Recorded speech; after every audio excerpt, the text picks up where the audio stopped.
Hi, I'm Mick Orr. I'm the Applications Training Specialist here at Chromaline. What I'd like to show you today is how to use super phat film. I'm going to be showing 3 different ways of doing it. The first one is a traditional method known as a squeegee method. But before we get there, let's just talk about some of the things that you do need. The materials, you have to have an exposure unit, and that unit should be a point light source, not fluorescent. You need a washout sink. You need a clean work area.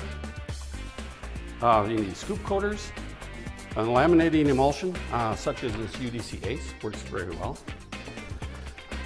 You also need a fan or a drying cabinet, and you need a squeegee with a durometer, around 40-50 durometer will help, and a build-up board. That's what you need. There's one more thing that's really, really important, however, and that is your photopositive. Your photopositive has to be a high quality.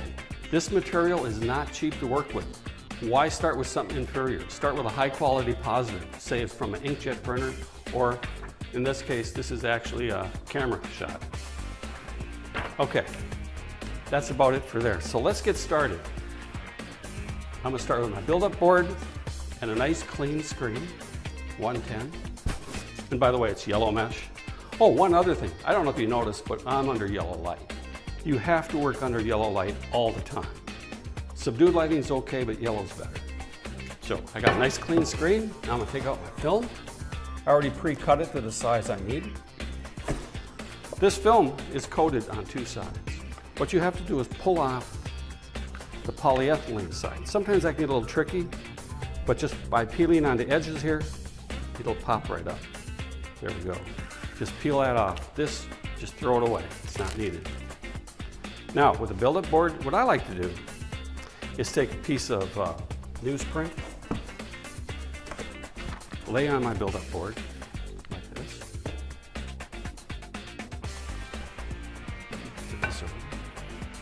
Now remember, I peeled the polyethylene off this piece. Lay it down on my build-up board, like so. Take my screen, put directly on top of it, just like that. Now what's important is that build-up board I have is smaller than the inside dimension of my screen. What that does, it allows the screen to rest directly on top of the film. If it doesn't rest directly, you may get an air pocket or 2. So a nice tight fit's important. Now the messy part. I already pre-mixed this. This is our UDC Ace. I prefer using the Ace because it has good water resistance, and during washout, it helps to have as much water resistance as possible. And try not to cover up the label. Just pour a little bit into the screen. About like that. Set that aside. Come back on. Now I take out my squeegee. Remember, this squeegee is about 40-50 durometer. The whole idea is it's just like screen printing. You pour the emulsion into the screen and just draw it down. Now, you may say that's not enough emulsion. If you feel it's not enough, just pick up the emulsion and do it again. Take a real important piece of equipment here, which is a piece of cardboard. Set that aside. Now what I've done is I've actually attached this film right to the screen. Take the newsprint, throw that away. The excess here, you can always cardboard this out and put it back in your bucket if you want, or just throw it away. Okay, so what's happening right now is I have attached this film to the bottom, which is the print side, which is the important side. And I've also encapsulated the mesh on this side. It's going to give me a real durable stencil. Now I take this screen and I put it in a drying cabinet. And the drying is going to take anywhere from an hour to 2, maybe 3 hours. Okay, we're back. Now I'm going to show you another method known as a scoop coater method. It's actually using 2 scoop coaters. Now everyone's got one of these. I'm going to be using the dull edge of the scoop coater. You can use a sharp, but the dull works better. I've already got my screen in place on my coating rack. However, I am going to do a little bit different thing here. I'm going to set this down for a second. I'll show you what I'm talking about. I'm going to turn this around. squeegee side facing you, put it in. And now I'm going to take my scoop coater that already has my UDC Ace in it. Remember, I prefer Ace because it gives better water resistance. And I'm just going to coat this screen.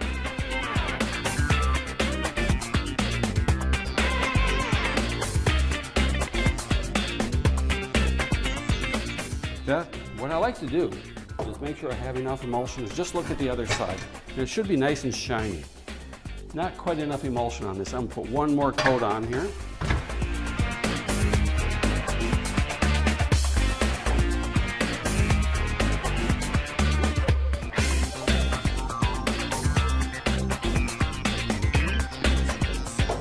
Now let's take a look. Yeah, that's much better. Look how much shinier that is. It really makes a difference. Now, I'm going to put this facing me, and I'm going to take out my Super Phat 400, and I'm going to pull the polyethylene carrier off. You don't need that. This is going to be attached to the screen using the scoop coater. I wonder how on earth are you going to do that? It's easy. You take your scoop coater, hold it with one thumb like this, just like this. Okay? Now, at the bottom of the screen, you're going to just touch it to the screen here. Like this. And then you scoop coat it up. Pretty tough, huh? Look at that. It is absolutely perfect. No air bubbles, nice and smooth. Now you take this and you dry it in the drying cabinet. It's that simple.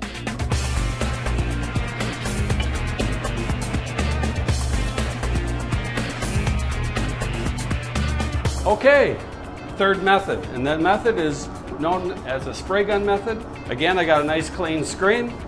I'm working obviously in a washout area. You don't have to work in a washout area with this method, but just so happens that's where I have my air compressor set up. What I'm using is just a regular canister sprayer that you'd use like if you're going to paint a car. I have nothing but water in this. I have the air pressure set about 40 pounds of air pressure. Whole thing here is to put a little bit of water on first on the screen. Oh, by the way, I'm going to do it on the print side of the screen. So I'm just going to put a little bit of water on. I call this a tack coat. Set that aside for a second. Pull out my Super Phat. Don't forget to pull the polyethylene carrier off. Sometimes it's hard to get at, but here we go. Peel that off. Put that aside. Take the film. Attach it to the screen, about like so. Smooth it out a little bit. Turn it over. Spray gun. And apply a lot of water on here. You want it nice and wet. Probably hard to see. What's really happening here is the film is actually being pulled into the mesh just a little bit, not like a capillary film that goes in anywhere from 25 to 75% of the screen. This is just going in maybe 10% of the total thickness. I'm working with a 400 micron film, so it's going in about 10% of that, not very much. Then I would take a window squeegee. Just squeegee the excess water up. That's what I got.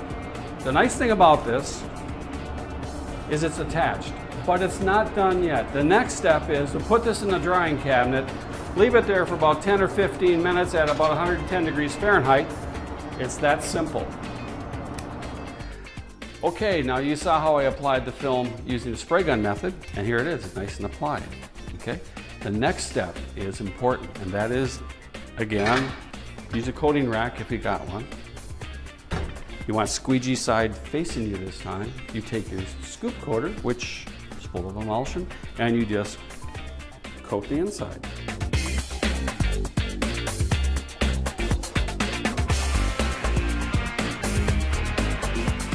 Once or twice. I'll do two.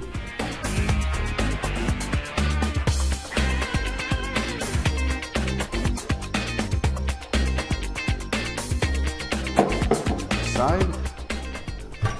It's now encapsulated. Now what you have to do at this point, again, put it back in your drying cabinet. And by the way, in a drying cabinet, you can dry it squeegee side up, squeegee side down, sideways, whatever you want, because the film is holding it in place in the first place. So it doesn't matter how you dry it, but make sure it's dried in temperatures no more than 110 degrees Fahrenheit and in total darkness, because this is a light sensitive product.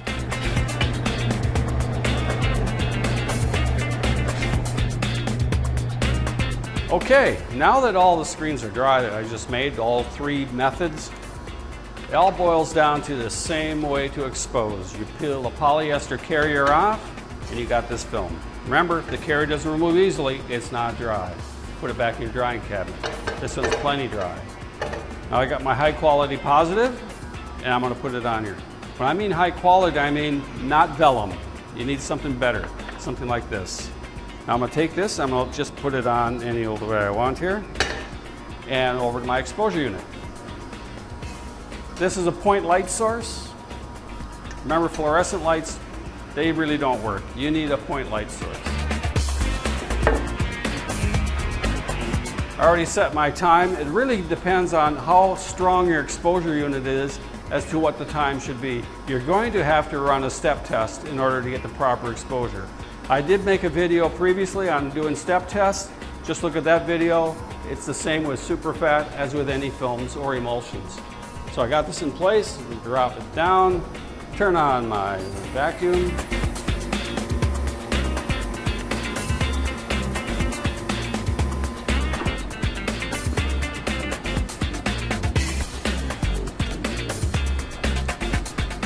Okay, after exposure, you just remove your positive. That's reusable. And as you can see, you can actually see the image in the emulsion. And that's important because that's telling you that a proper exposure has taken place. If you don't see anything, there's a good chance what you're using was a pure photopolymer. Pure photopolymers don't change color after exposure. Dual cures do. And our UDC ACE that I use as laminate emulsion, a dual cure, uses diazo. So it changes the color. So I see this, it means I'm good for the next step. And that is the messy, noisy, wet step in the washout sink. Now we're going to wash this out. Now you must use a high pressure washer. If you're not using a high pressure washer, chances of you making a good stencil isn't going to happen. High pressure is needed.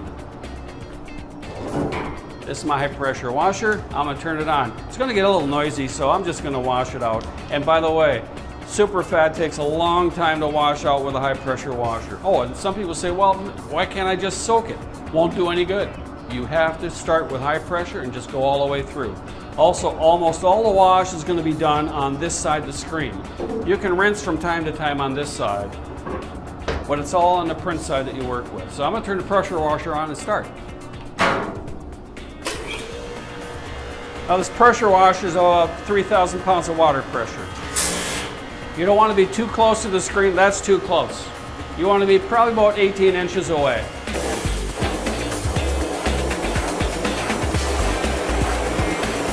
It's not important to spray all over the screen. You want to do the main area.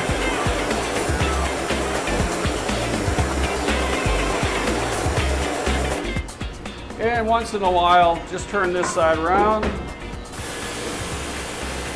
Do a little rinse job. Okay. The most important side is the print side. That's what you want to do.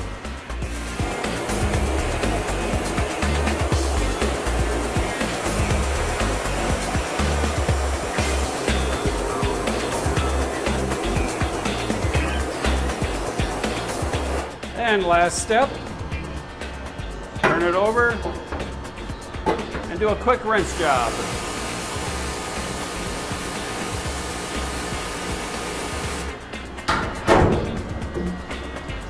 That's it. You can actually see the edge there. That's a super phat screen. It's now washed out. Next step, put it in the drying cabinet. When it is totally dry, this milkiness will disappear and it turns back to a normal color. And drying will take place now probably less than a half an hour, and you should be up and running. Just a little recap on the three methods you just watched on how to apply the super fat film. Remember, you've got to remove that polyethylene carrier before you attach it to the screen. You want to work under yellow lights. You want to have a high pressure washer. That's very important. Always, always work in light safe areas. This film is not cheap, but if you do it correctly, you're going to save a lot of time. If you were to use a direct emulsion, it would take you a half a day or longer to make the same stencil I made in just a couple hours. Also, because this is a film, it's much more regular coating thickness than most people can achieve with their scoop coaters. This is the way to go. It's easy, but if you don't follow these directions, you are going to have problems.